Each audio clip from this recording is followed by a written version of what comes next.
Hello chickies, welcome to the Fully Booked Penguin channel. I am Hannah and today we are wrapping up our reading for February.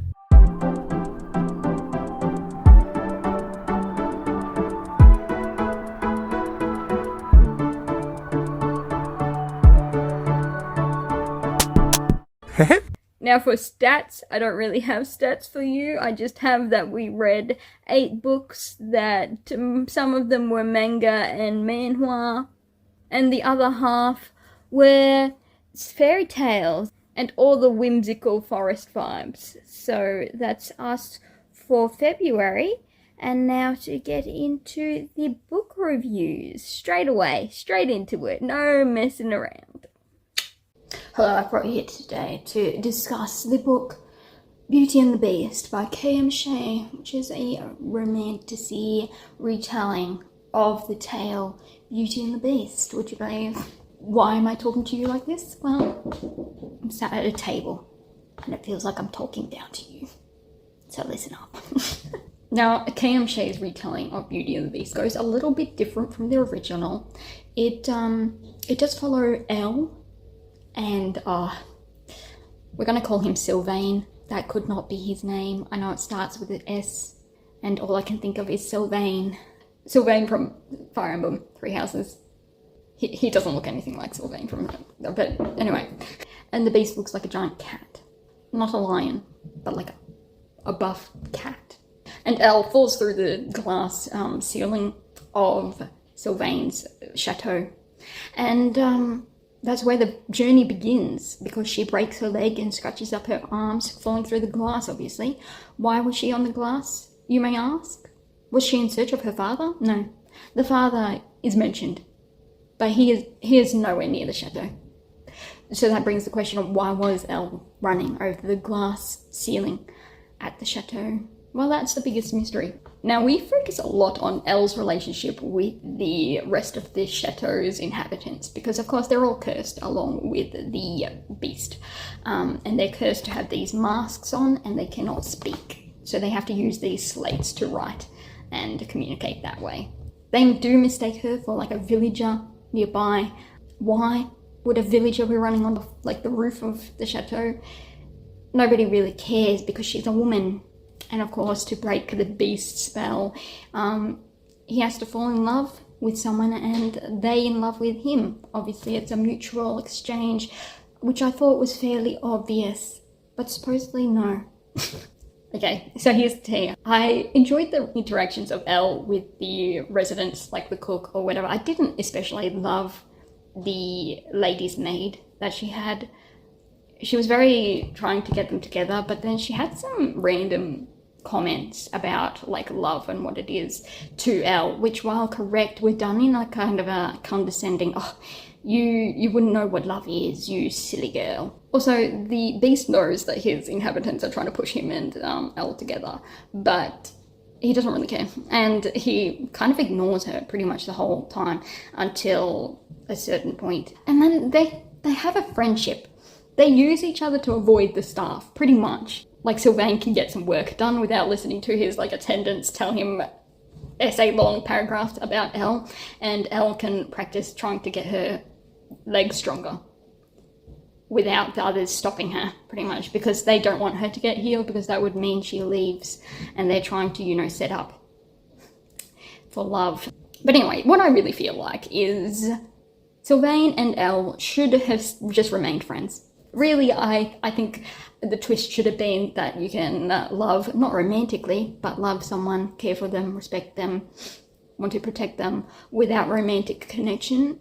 And I think they should have been friends. Because really, the biggest gripe I have with this book is the ending section, because it's so dumb and it turned me off everyone but one person in the chateau, which was Oliver. Oliver, the little stable boy. He wins. He wins the prize of most loyal, most bestest character. Oh, and the horse. I don't know what the theme is with the random side characters and then the horses being the only characters I like in the end, but it just so happened to be the way. Now, I didn't dislike Elle. She's just a bit too soft for me. I think she should have had a bit more vengeful nature.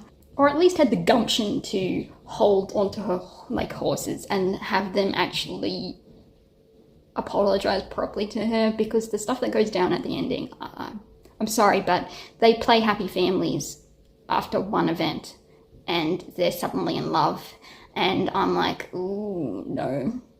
Like, Sylvain lost all my respect, and yeah, everyone in the chateau. You can usually tell that I'm not enjoying a story if I'm coming up with 7 different other plots, just to calm myself down and enjoy myself, because that's what I was doing. I was coming up with alternate timelines. And honestly, I couldn't come up with a way for the beastie to actually not suck. Like, I get it. She lied about a few things, or didn't exactly lie, she just withheld the full truth. And this chateau and the beast, who have all been ostracized for a curse that they couldn't control, then ostracize Elle and treat her so harshly. And Sylvain, oh, he is so cruel to her, and yet he claims he's the one in love. No, mate. And even Elle, with her sudden realization that she loves Sylvain, everything just pointed to a friendship rather than a romantic relationship with them. Anyway, so Elle had some guts and gumption to her, but then at the end she was just like, oh, they said sorry. Oh, I'm so glad that you do thank me. And I'm like, oh, have some bite back. These people need to have their heads checked, because, like, and you're the one to do it. Just, I don't care if you end up forgiving them somehow. I wouldn't, but you can. But you have to call them out for their bull first, please. But it didn't happen. Didn't happen. And so the sentence I am giving Beauty and the Beast by K.M. Shea is friend-zoned. They all should just be friends, if that. And so yeah, that means that the book got a 2.5. It was middle, because I really didn't enjoy the ending. It just put me off the whole group of them, and they never redeemed themselves.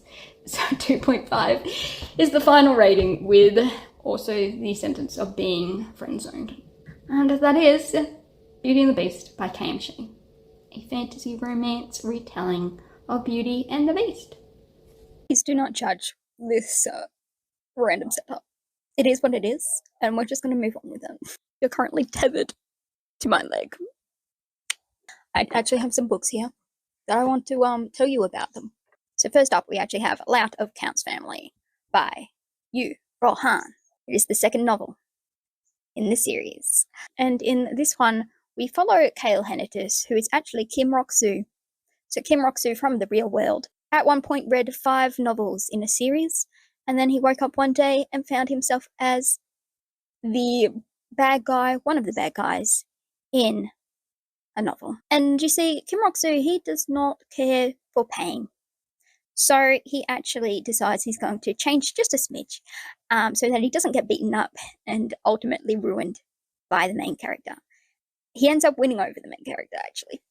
But in this one, we are following him as he deals with the aftermath of a terrorist attack, which he actually protected a whole heap of people from, and actually doesn't want all the attention. So he's trying to come off as weak, but everyone was painting him as a hero.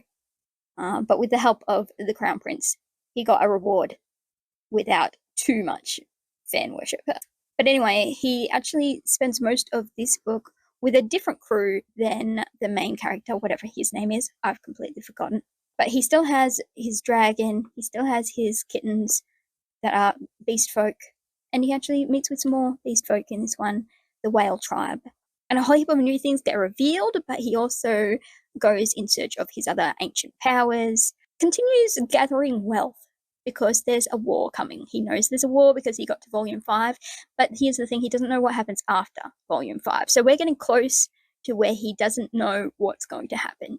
Now this book, it doesn't stay in one place for too long. It's very quick to jump around, and it introduces a lot of new characters, but it's done in a way where you never get lost. And I think I can appreciate that. Here's a whole heap of new characters, and then they'll be like, oh, mention this one from the previous time, and you know who they're talking about.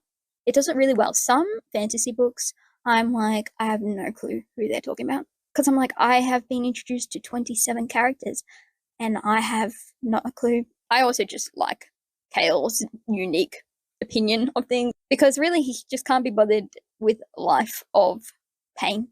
He acts like he doesn't care, but he does. So his words and his thoughts are of an uncaring nature, but his actions show his true worth, his true nature of just a caring being. But ultimately, it is for himself. He's a selfish, caring being. We went through like 4 sections in this, and then we've reached the next turning point, I guess, with the dragon. The dragon got his name. It's very cute, it's very funny, and yeah, I'm interested to see where it goes from here. Obviously, I have to wait a while because the translated novels are being released over time, and it's like months apart. Like with other novels releases, it doesn't all release at the same time. The next book we have on my list is Yona of the Dawn, Volume 28. In Yona of the Dawn, we follow Yona, whose father is king, then dies. She has to go on the run with her bodyguard, Hack. I usually say Huck. I don't know which one is correct. Should I watch the anime and find out? Probably. And this series really is a lot of political intrigue, battles, incorporates a whole heap of like poverty, drug use, but in the themes of like war and trying to take over different lands and stuff. The person who betrayed Yona actually becomes king and is also trying to fix up their country, but not necessarily in the right way. He's smart, but at the same time, he did do it out of vengeance and kind of this thing that he's better and he can betray his old friends, which isn't good. But meanwhile, Yona and Hack end up trying to track down these 4 dragons, which are in human form. So that's the fantasy aspect, is these dragons and the sort of magical powers they possess. So we have the green dragon, which can jump real well. We have blue dragon, who has this eyesight thing, so he can see for miles and miles, but he can also see the heart of people in a kind of I can kill you kind of way, rather than I can read your thoughts kind of way. Then we have white dragon, which has a claw hand. And then we have yellow dragon or golden dragon, who is the shield and may contain powers of immortality. And Yona is said to be the Crimson King's descendant. And that is why she can collect dragons like Pokemon. In this one, they are in the Fire Tribe, which actually have been known to sort of follow the Fire King. They believe they are the descendants of the Fire King. And so they just witnessed all the dragons in battle, and they're kind of intrigued.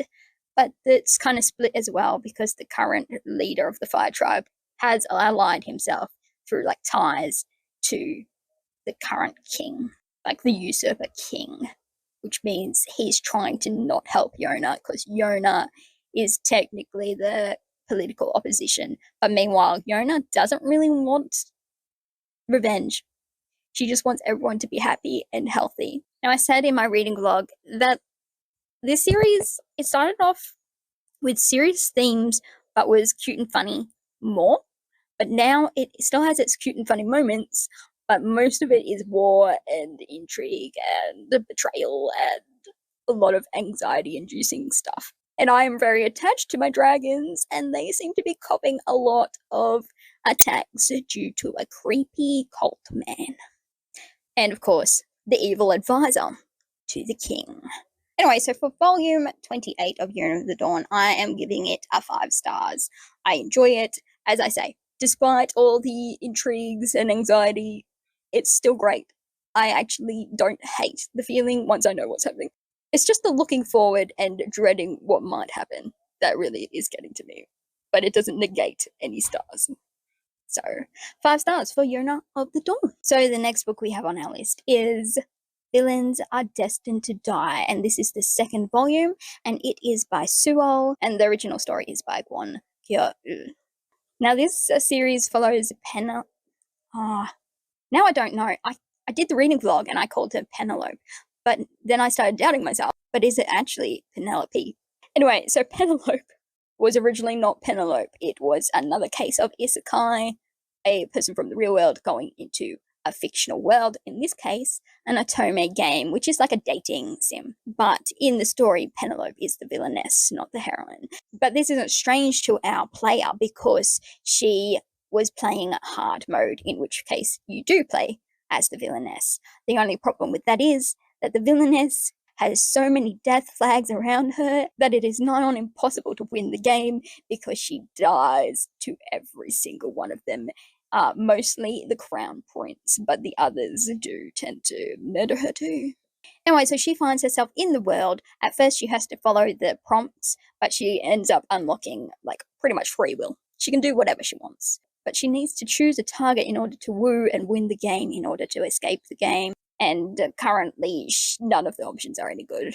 Her family, which she's like an adopted child, which was a replacement for their own daughter, they don't treat her well. The father isn't horrible, but not good. He ignores her and abandoned her pretty much as soon as her hair wasn't the color he originally thought it was. I don't know, confused me too. But her brothers, the Duke's sons, deserve to be put into a pit of snakes. And then in the first novel, we also met the Crown Prince, who did attempt to kill her, or at least threatened to. He didn't achieve it, so I feel like if he really put his mind to it and that he wanted to kill her, he could have. But in this one, we were meeting two of the other love interests. Now, the first one was Eccles, who is a slave, but in the original game, he becomes a knight. But she went and saved him from like the slave traders, and it was like, hey, you're going to become my personal knight. And really, he was her first choice for the wooing because everyone else seemed like trash. Then she was like, oh, I could have a backup. So she also went and met this sorcerer, who is a bunny guild master. He wears like a bunny mask. And of course, he was like, oh, yeah, I can find that random dude you met at the ball. He is the random dude she met at the ball. She knows he's the random dude she met at the ball. Anyway, so we met those two love interests. So now we have met everyone. We've sort of spent time with everyone. And our girl has not a skerrick of love towards any of them. But because she is trying to win the game, she is gaining favorability. But I wouldn't say she's attached to any of them. Because in her own life on Earth, in the real world, she did have a family that was trash. She managed to escape it before she entered the game. And now she is again trying to escape a trash family. And that about sums up Volume 2. I love the artwork and I love Penelope, and I'm just going to switch between Penelope and Penelope. Really, that's about it. I just love our main character. The other characters don't love. I don't mind the Duke. He's done a lot wrong, but I feel like if he continues being nice, I can forgive him. But I'm not sure about the brothers. But it's intriguing, it's fun, it's got a little bit of mystery because you're not wondering what will happen next. But for Villains Are Destined to Die, I ended up giving it a 4.5. 0.5 was taken off because of Derek, the eldest son, because honestly, he gives me ugly vibes, like his personality and his heart is ugly. As I told my reading blog, I'm not sure I'll ever forgive him, but who knows, maybe I will. 4.5 stars for Villains Are Destined to Die, Volume 2. So the next one I have for you guys is going to be Skip Beat by Yoshiki Nakamura, and it is volumes 10 to 12. We are following Kyoko, who was betrayed by her childhood friend / crush, and in order to get revenge, she joined the acting business. But where we are up to, she's kind of forgotten her revenge plan. She's just enjoying becoming an actress, enjoying every aspect of that. And also her interactions and getting to know her co-star now, but company senior, Rensuga. So in volumes 10, 11, and 12, we are following Kyoko as she starts filming Tsukigomori, or Dark Moon, which is a new drama that she's been asked to join as Mio. So one of the rich families in the drama. She is the daughter of that family, and she is dark, and she houses a lot of hatred. Now, Kyoko originally thought she was going to be the rich daughter, and in her mind, she thought princesses and nice things, but alas, she is this dark character. But upon Ren's interference, she did end up accepting the role, and now she has to make her own twist on Mio. Because Tsukigomori is going to be a remake, and the remake is called Dark Moon, and the original was, of course, Tsukigomori. The current director's father was the original director, and so he's under a lot of stress. And in the later part of these volumes, so volume 11 and 12, Ren is struggling to make his character unique because the director wants it to be new. He doesn't want people to look at his father's work and his work and say, well, the original was better, or, downplay his own drama. And so he demands a lot from his cast as well. But Ren is struggling because he realizes he doesn't know how to play love scenes, or how to portray a person who is in love. A lot of yearning. I think he struggles with yearning and sort of withholding his feelings because in the drama, outfit change. So I was editing the video clips yesterday and I realized that the audio cut out of my skip beat review. So we have an outfit change, we have a hair change, we have an energy level change. Let's continue where I left off. I don't know what I told you in the original video, so I'm just gonna have to wing it again. I believe I was telling you about Ren and how his character is meant to be yearning and longing after another character, the female lead, but he doesn't quite know how to act out the feeling of wanting and having feelings for her, but also feeling that it's forbidden and that his other goals interfere with that as well as his past. So it's that yearning, but also withholding himself. And he doesn't know how to express that because to him, he's never been in love. And so he doesn't know how that feels. So in volume 10, we have Kyoko learning to create her first character, really, in Neo, and sort of Ren supporting her as well as the advice of others, and then her having that joy of executing a character and becoming the character, really, which is so amusing. And then 11 and 12 are, of course, Ren's sort of arc, but Kyoko plays a big part in that because she is obviously concerned for her senior, who she obviously looks up to and sort of admires, and he's having a tough time, so she wants to help him out because he helped her out. She does do this as Kyoko, but she also does this as Bo the chicken. One small thing to note about me is I am a big fan of Bo the chicken, Kyoko's mascot persona. I find Bo just squishable and adorable, and it allows Kyoko to speak to Ren on sort of like an equals level because Ren does not know that Kyoko is Bo. Now, what I like about this is we do get a hint of Ren's past, because it is a bit like mysterious, Ren's past, and we're starting to get little hints of that, but also it seems to be something that kind of holds him back. And volume 12 does end on a bit of a cliffhanger, so we're kind of interested in going to the next one because you're like, well, what happens? Will Ren get fired? Will he find his version of the character that the president likes? Because if the president doesn't like it, he'll get fired. Anyway, obviously I love and adore this series. I gave it a 5 stars for every single volume. Oh, we didn't get to see much of a Shea or Shataro, who is Kyoko's nemesis, old crush. But we did get hints, and he seems to be going a bit, while retaining his sort of aloofness, he is quite affected by Kyoko. She's not just the ignorable one anymore. He's becoming a little jealous. It's his own fault, though. And if you don't appreciate what you got until it's gone, you lose it. That's just the way it is. But we didn't get much of Kyoko's family or Moko. I don't think Moko even showed up once. So we are missing out on her family, but we were learning more about Ren and Kyoko sort of having this supportive relationship with Ren. So it was cute.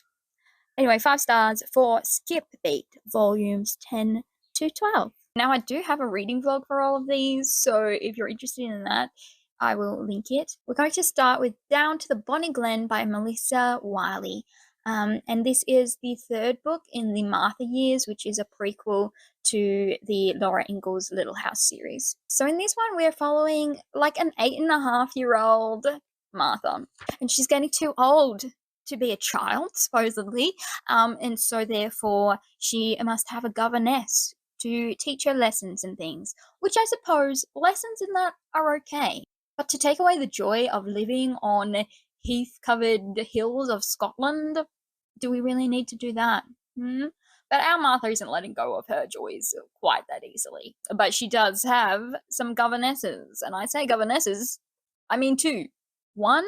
Something might happen to one. In this, again, Martha is going through life. She's questioning why she's doing things. She's obeying her peers, but also questioning why they're making her do stuff. She's still pushing the cusp of what is right and wrong, but doing it innocently enough. She doesn't mean to do things wrong. It just sort of happens sometimes. You may recall last time I reviewed one of these books, me and Grizzy had a bit of beef. Grizzy is Martha's older sister. We have some more beef.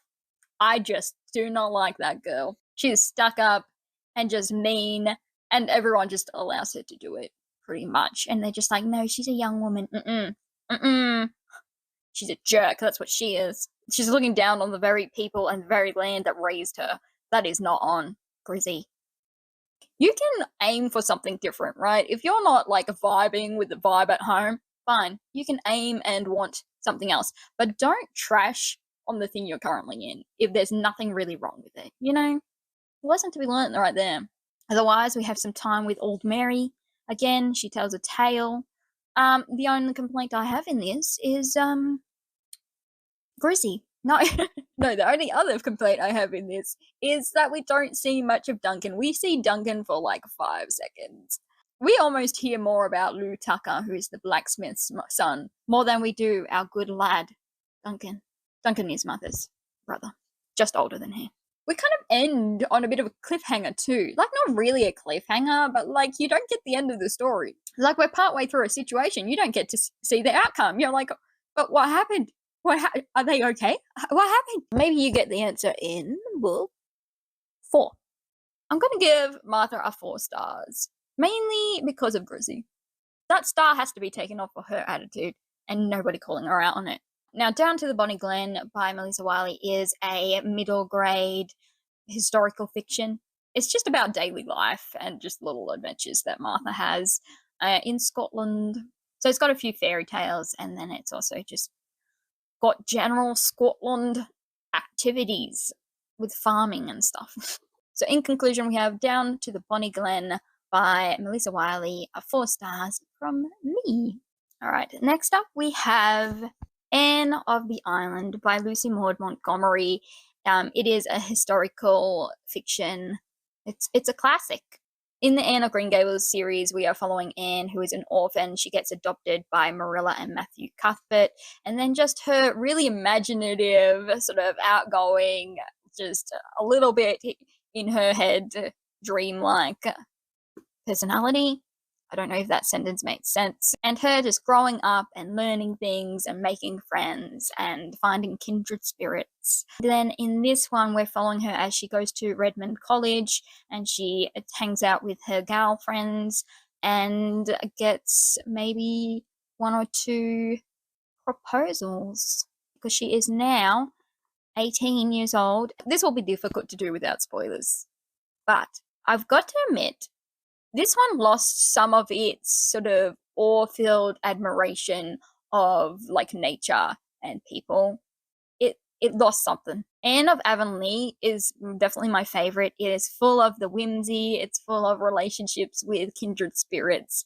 This one, it's more just general friendship. There's none of that kindred spirit feeling.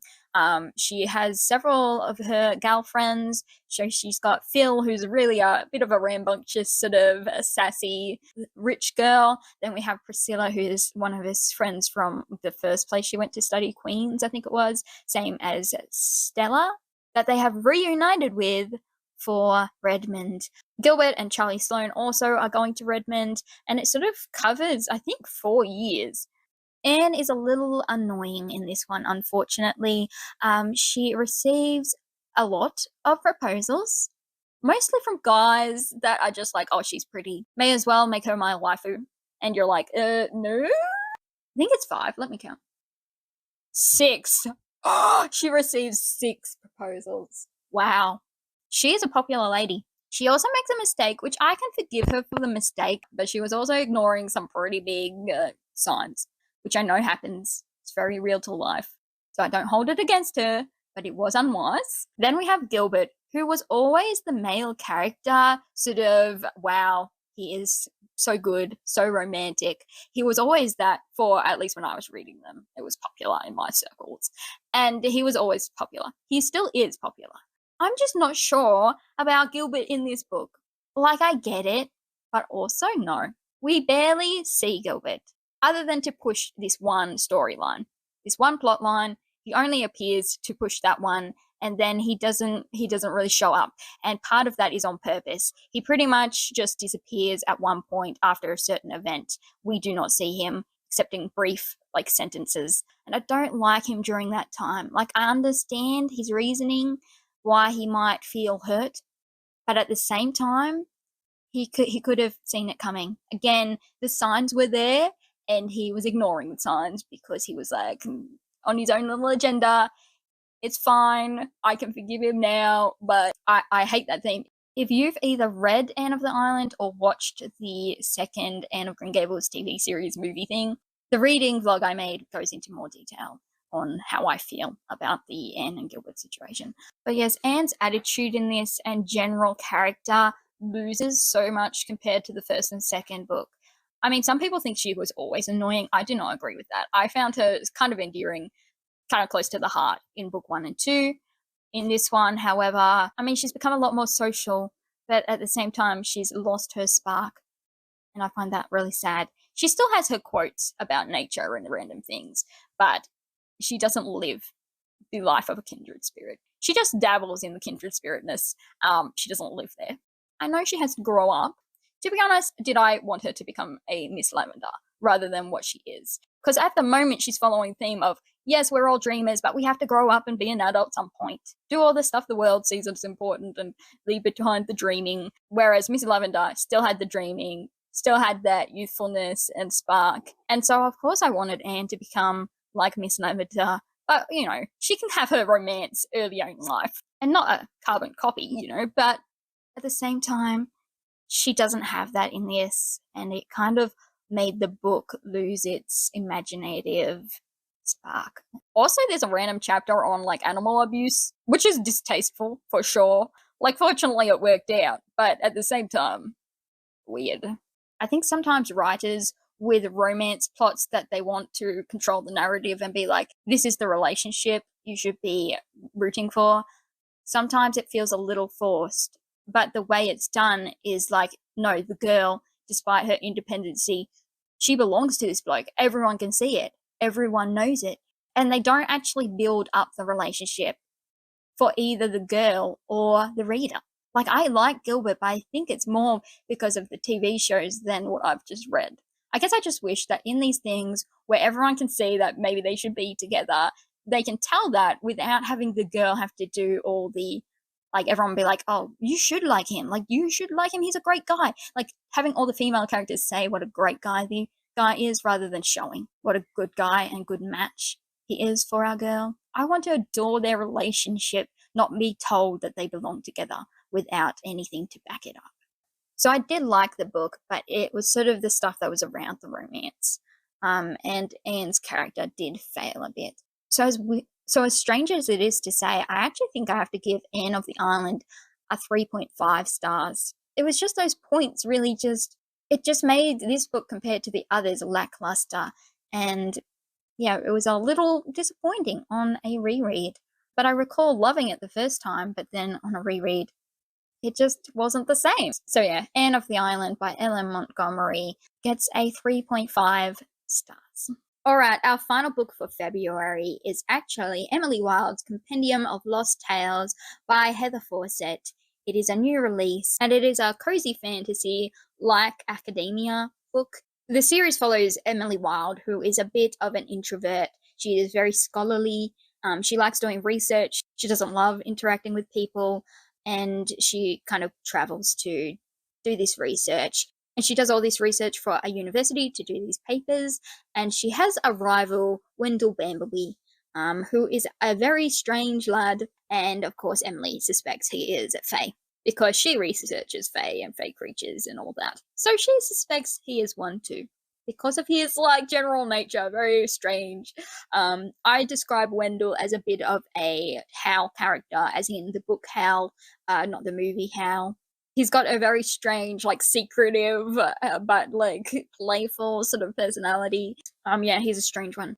Anywho, in this one, it is the third of the series. I believe it's the final. And in this one, Emily is engaged to Wendell, and they're going to his Fey Kingdom in order to take back the throne, pretty much, because his stepmother has sort of disappeared / been killed, and he has to go and take over the throne. And he is like, "You're gonna be my queen, Emily." He's very fond of her, but he is still a Fey, so he's got very strange ways and kind of hides certain things, but just he doesn't realize he's really, because he's Fey, he's got this certain personality, certain beliefs that are just ingrained. So sometimes it clashes with the humanity and morality of Emily. Now, I said in my reading blog that a lot happens, but nothing happens at all. And I think it's just the light academia, cozy fantasy aspect that does that. Everything kind of runs as you expect. Like, I think with this one, unfortunately, it did have this certain story that was like a tale from the past.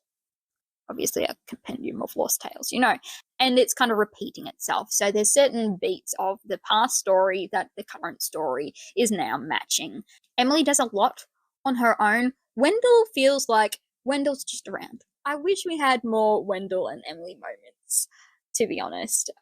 He really took a backseat.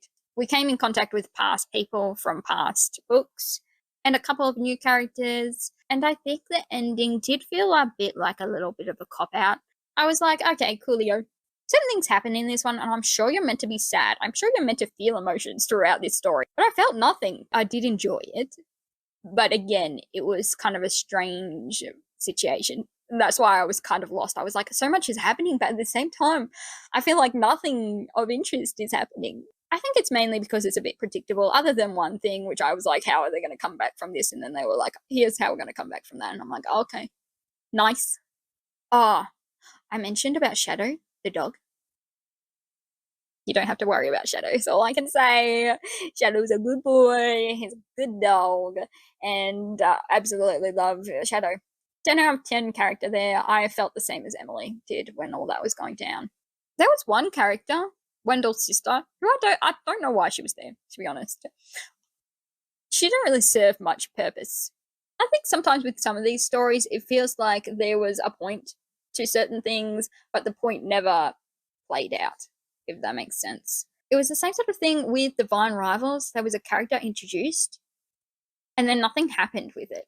Like, it seemed like a big point, and then it just sort of fizzled out into nothing. And I'm like, did you forget they were a thing? And then we're like, oh, this person's this.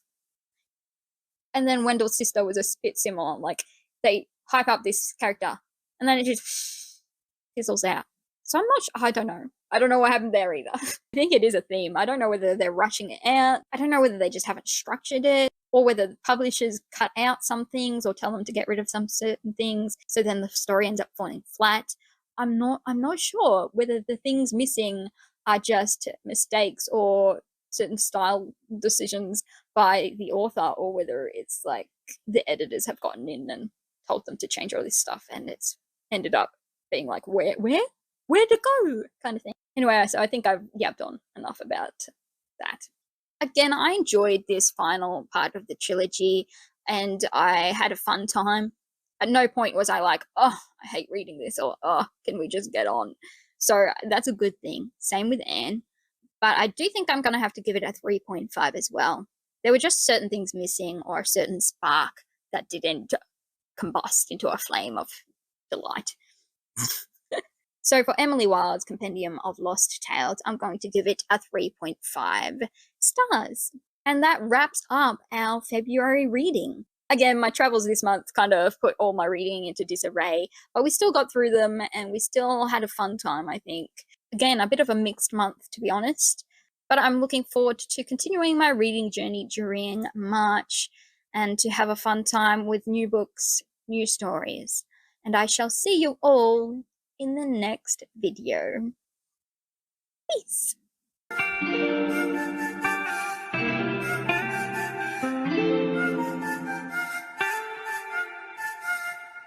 데스티니 로그 끝.